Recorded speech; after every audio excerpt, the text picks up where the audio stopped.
Indonesia dianggap sebagai salah satu negara tentang minat baca masyarakat Indonesia yang terbelakang jika dibandingkan dengan negara-negara lain.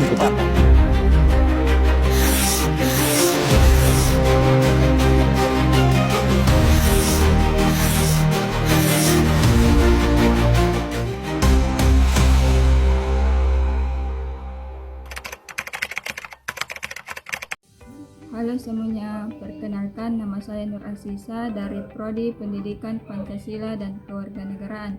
Pada kesempatan ini saya ingin berbicara tentang satu isu yang sangat penting dan seringkali luput dari perhatian kita, yaitu rendahnya minat membaca di kalangan siswa Indonesia. Topik ini sangat relevan dengan kondisi pendidikan kita saat ini. Banyak penelitian dan survei menunjukkan bahwa budaya dan literasi Indonesia masih tergolong rendah. Bahkan dalam survei Program for International Student Assessment, Indonesia menempati posisi yang cukup rendah dalam kemampuan membaca dibanding negara-negara lain di dunia. Mengapa hal ini bisa terjadi dan apa penyebabnya? Dan yang tak kalah penting itu, bagaimana cara kita memperbaikinya agar generasi muda Indonesia menjadi generasi yang gemar membaca dan berpikir kritis. Mari kita analisis satu persatu. Yang pertama, banyak anak Indonesia tumbuh dalam lingkungan yang kurang mendukung kebiasaan membaca. Di sebagian besar rumah, buku seringkali dianggap sebagai kebutuhan sekunder, bukan kebutuhan utama. Sementara di sisi lain, televisi, ponsel, dan media sosial justru menjadi bagian penting dari kehidupan. Yang kedua, banyak sekolah di Indonesia belum sepenuhnya berhasil menciptakan iklim literasi yang mendukung. Perpustakaan masih dipandang sebagai ruang yang sunyi dan kaku, bukan tempat yang hidup dan memancing rasa ingin tahu. Koleksi buku juga jarang diperbarui, seringkali kurang relevan dengan minat siswa. Yang ketiga, teknologi sebenarnya netral. Yang menjadi masalah adalah bagaimana kita menggunakannya. Alih-alih mendorong minat baca, teknologi kadang justru membuat siswa kehilangan fokus dan kesabaran untuk membaca teks yang lebih panjang dan mendalam. Yang keempat, budaya tidak bisa tumbuh dalam ruang kosong, ia butuh dukungan sosial yang luas. Ketika lingkungan sekitar tidak menyediakan fasilitas publik seperti taman baca, pojok literasi, atau kegiatan komunitas membaca, maka kesempatan anak-anak untuk bersentuhan dengan dunia buku menjadi semakin kecil. Setelah kita pahami apa penyebabnya, mari kita lihat apa dampak yang ditimbulkan dari rendahnya minat membaca ini. Dampak negatifnya jelas sangat besar. Siswa menjadi kurang kritis dalam berpikir, mudah percaya pada informasi palsu dan kesulitan memahami bacaan yang kompleks.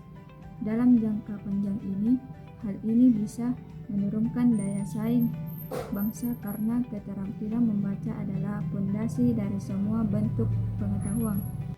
Namun di sisi lain, jika kita lihat dari sudut positifnya, yaitu munculnya tren digital, sebenarnya membuka peluang baru. Generasi muda sekarang memiliki ketertarikan tinggi terhadap dunia digital. Artinya, jika kita bisa mengarahkan minat mereka ke literasi digital, seperti membaca artikel atau bahkan literasi media, maka hal ini bisa menjadi titik balik untuk membangun kebiasaan membaca dengan cara yang lebih modern. Jadi tantangannya bukan menghentikan penggunaan teknologi, tetapi mengelola dan mengintegrasikannya ke dalam kebiasaan literasi yang bermakna. Bagaimana solusinya? Untuk menjawab pertanyaan ini, kita bisa merujuk pada teori menekankan bahwa pengetahuan tidak diberikan begitu saja, tetapi dibangun oleh peserta didik melalui pengalaman mereka sendiri. Di sekolah, guru bisa mengubah pendekatan pembelajaran dengan menghadirkan literasi dan kreatif. Misalnya, bukan sekedar tugas membaca, tetapi juga aktif, seperti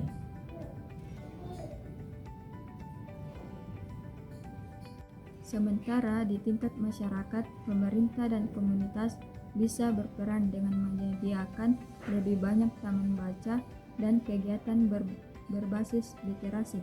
Misalnya mengadakan reading day, bazar buku murah, atau pojok baca di tempat publik seperti halte dan taman kota.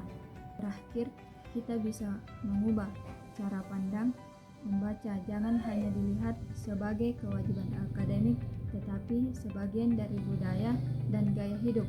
Literasi bukan hanya tentang membaca buku,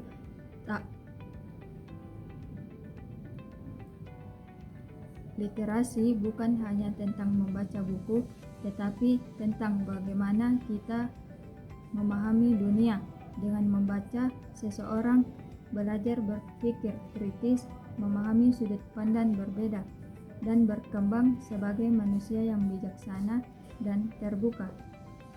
Mari kita jadikan membaca bukan sekedar kegiatan, tetapi kebutuhan, karena bangsa yang besar bukan hanya bangsa yang kuat, tapi bangsa yang mau belajar, dan belajar itu dimulai dari membaca. Terima kasih, semoga refleksi ini bisa menjadi pengingat bagi kita semua bahwa literasi bukan hanya pilihan, tetapi kunci bagi masa depan generasi kita. Assalamualaikum warahmatullahi wabarakatuh.